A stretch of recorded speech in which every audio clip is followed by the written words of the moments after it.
The movie begins in the city of Paris in the year 1931 with a man named Henri who was a thief trying to open a safe. He opened the safe, took the diamonds, and escaped through a nearby window.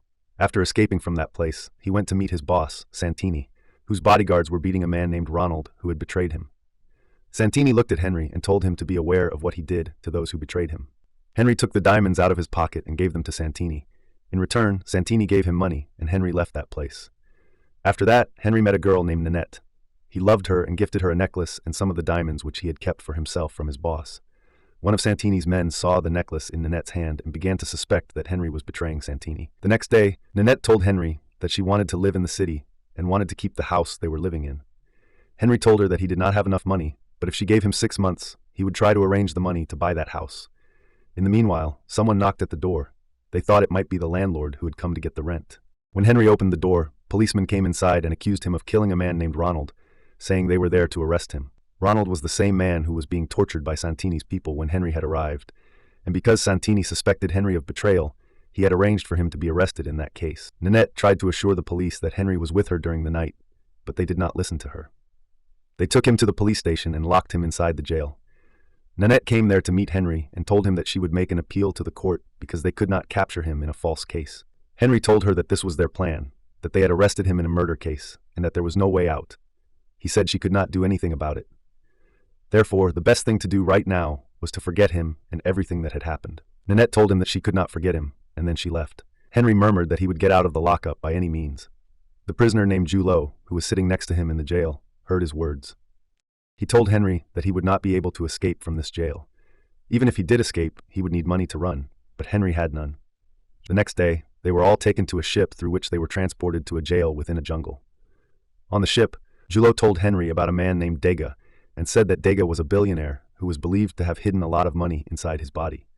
Therefore, if Henri wanted to escape, he could only get money from Dega. Henri went to Dega and told him that the jail was very dangerous and full of thieves and murderers. Henri assured Dega that nobody would touch him as long as he was with him, and in return he wanted money from Dega. Dega did not believe him and told him that he could take care of himself. At night, when Dega opened his eyes, he saw a big man approach another prisoner who was sleeping beside him. The big man cut open the prisoner's stomach and took out the money hidden inside. Seeing this, Dega was terrified, thinking that the next one to be killed in the jail could be him. In the morning, Dega went to Henri and told him that he was ready to give him money, but in return, Henri had to protect him at all costs. Dega explained that his wife was going to appeal to the court for his freedom. But for the time being, as long as he was in jail, Henri had to protect him. That night, the same big man holding a sharp knife-like object came close to Dega to cut him open and take out the money from his body. Henri arrived just in time, fought the big man, and protected Dega. All the men in the jail enjoyed the fight and cheered for Henri. Meanwhile, the guards came inside and began checking the prisoner's hands to find out who had been fighting. When they checked Henri's hands, they found wounds and realized he was the one involved. As punishment, they tied his feet and hands backward. When they reached the island, Julot used a sharp object to cut his own leg and lay crying on the floor. It was his plan so that the guards would take him to the hospital, from where he hoped to escape. The guards carried him to the hospital, while the remaining prisoners were taken to the jail. At the jail entrance, Warden Barreau addressed them, saying that the prison was very dangerous. Whoever tried to escape would be shot to death. Even if someone managed to escape the jail, he would be trapped in the jungle, where there was nothing to eat, and he would die within 2 to 3 days from hunger. If hunger did not kill him, the animals in the jungle would. Even if he somehow survived the jungle and reached the shore, he would still be killed by sharks in the sea. Therefore, Barreau told them the best place to live was the jail, because it was the only place where they could survive. After that, they were all taken inside the jail. When they went in, Henri took Dega along with him. Henri and Dega approached the man who was dividing the work among the prisoners. They gave him some money and asked for easy work. He agreed and arranged it for them. Outside, the guards were instructing the prisoners where to go for duty. The guards told them to go for hospital duty, but the deputy warden sent them to floor 0, where they had to lift heavy rocks. While lifting the rocks and pushing the crane, Dega told Henri that his stomach was upset and that he needed to go to the toilet. Some of the money came out of him. Henri kept the money and then lifted Dega onto the crane to help him. After that, they continued with their work. In the meantime, they saw several women standing near a crane that was stuck between the rocks. The guard told the prisoners to help push the crane. Henri and Dega also went there to help and began pushing. While doing so, Henri tried to speak with a man standing inside the crane. Henri asked him if he could help him escape, promising that if he did, Henri would give him $200. Hearing that, the man stopped calling the guard, turned to Henri, and told him that he had been there for 3 days and that his ship was waiting outside on the shore. After finishing their work, Henri and Dega returned. By now, everyone in the jail knew that Dega had money, and therefore everyone wanted to take it from him. While Henri and Dega were bathing, some of the prisoners attacked Dega, but Henri fought them off. That night, Dega was thinking about his case and realized that he would not be able to get out safely, and his case was going to take a very long time, even if his wife fought for him. So he whispered to Henri that he wanted to escape with him. Henri agreed. When Henri's mental health worsened, the guards realized it and took him to the hospital. Dega, who was working in the same hospital, came to see Henri and apologized to him because he blamed himself for Henri's condition. Dega told Henri that he was right. He would never be able to get out of there. His wife, who had been trying to get him released, had started spending more time with the lawyer she had hired. Eventually, they got married and were now very happy together. Therefore, no one would come to save him. Henri gave him a slight smile and told him that he still had a plan to escape. He explained that soon the guards would be shown a movie, and that night they would make their escape. After saying this, Henri pretended once again to be mentally ill. He grabbed Dega by the shirt to convince the others that he was still not in his senses. Henri then added another prisoner to the group, Charriere, who was also in the hospital. The hospital guard liked Charriere and was trying to abuse him, so Charriere's task was to distract the guard. Henri also added another prisoner, Clousiot, who was responsible for arranging a boat for their escape. When Dega heard about Clousiot, he warned Henri that Clousiot could not be trusted, but Henri assured him that he would handle it. They bribed a guard to get sleeping pills. Their plan was to mix the pills, ground into powder, into the guard's champagne on movie night. When movie night began, Dega asked for the champagne bottle, added the powdered sleeping pills, and served it to the guards. Meanwhile, Charriere distracted their attention. Henri and Clousiot then struck a guard on the head with a rod, knocking him unconscious.